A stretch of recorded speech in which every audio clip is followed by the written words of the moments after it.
For 25 years, the United States government ran a secret program that drugged, tortured, and psychologically destroyed its own citizens. Most of the victims never knew what was being done to them. Some of them still don't. This is not a conspiracy theory.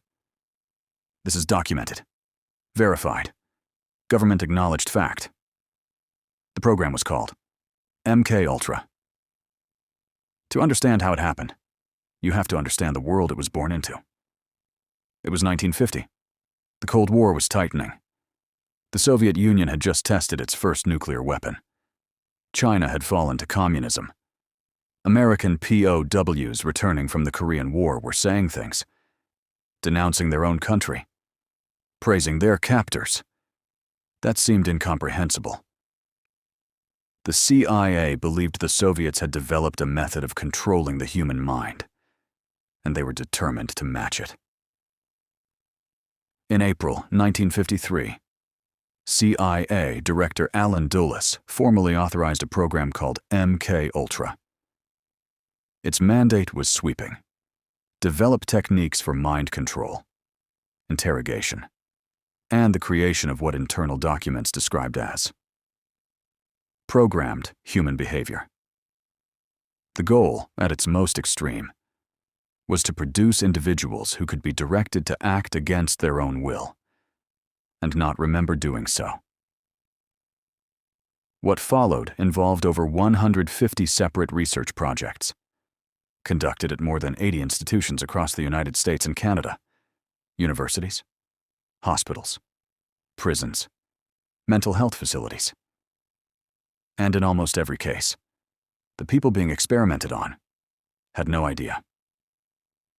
LSD became the program's primary instrument. The CIA was fascinated by its disorienting effects, the way it dissolved the boundary between what was real and what wasn't. Operatives dosed unwitting subjects in hospitals and safe houses. They dosed prisoners. They dosed soldiers. They even dosed their own colleagues, sometimes without any warning whatsoever. In one documented case, an Army biochemist named Frank Olson was secretly given LSD at a CIA retreat in 1953.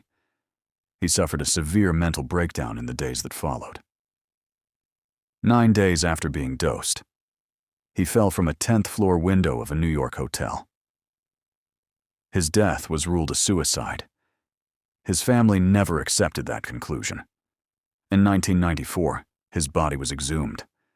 Forensic analysis found evidence of a blow to the head, inconsistent with the fall. The case has never been fully resolved. But even LSD was not the most disturbing part of MK-Ultra. A Canadian psychiatrist named Donald Ewen Cameron received CIA funding through a front organization to conduct what he called psychic driving. Cameron believed it was possible to erase a person's personality entirely and rebuild it from scratch. His patients, ordinary people who had come to him for help with depression, anxiety, marital problems, were put into drug-induced comas.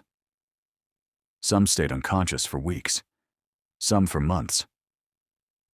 While they lay senseless, recorded messages were played to them on loop, sometimes 250,000 times or more. Cameron called it depatterning. The results were catastrophic. Patients who had walked in with mild anxiety left unable to remember their names. Some forgot how to read. Some forgot their children. Some forgot entire decades. One patient, a woman in her 30s, was reduced to a childlike state so severe that she had to be retaught how to speak. None of them had consented to any of this. None of them knew the CIA was funding it. They had simply gone to see a doctor. MK-Ultra also ran what became known as Operation Midnight Climax, a program in which CIA-funded safe houses in San Francisco and New York were set up as observation posts. Sex workers, paid by the CIA, brought men back to these apartments. The men were drugged without their knowledge. CIA agents watched through one-way mirrors, taking notes on the effects.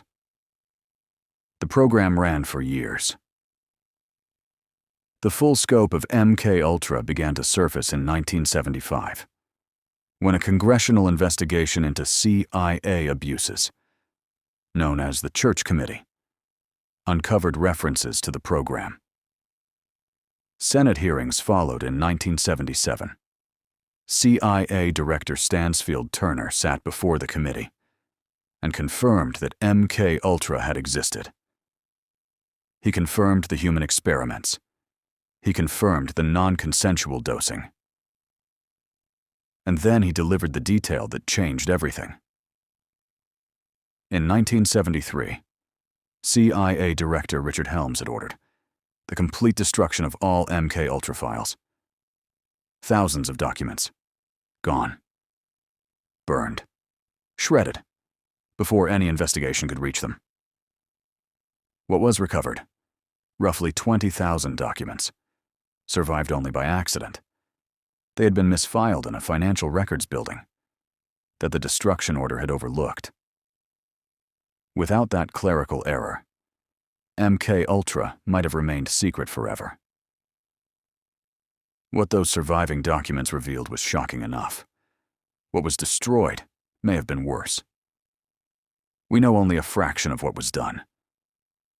The rest went up in smoke, on a director's orders. The victims received almost nothing.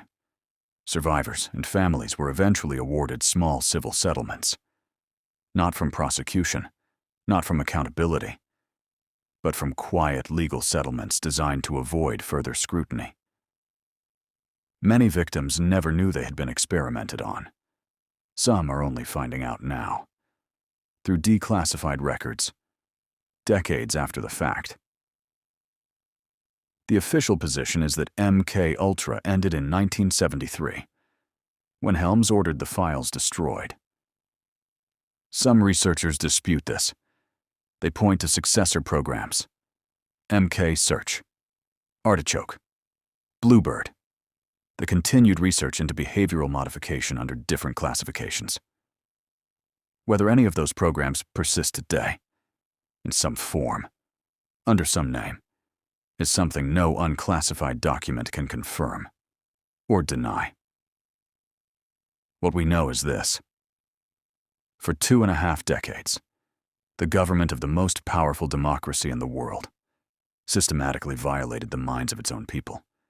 It did so deliberately, covertly, and without remorse. And when discovery became inevitable, the first instinct was not confession. It was fire. The people who knew the full truth made sure we never would.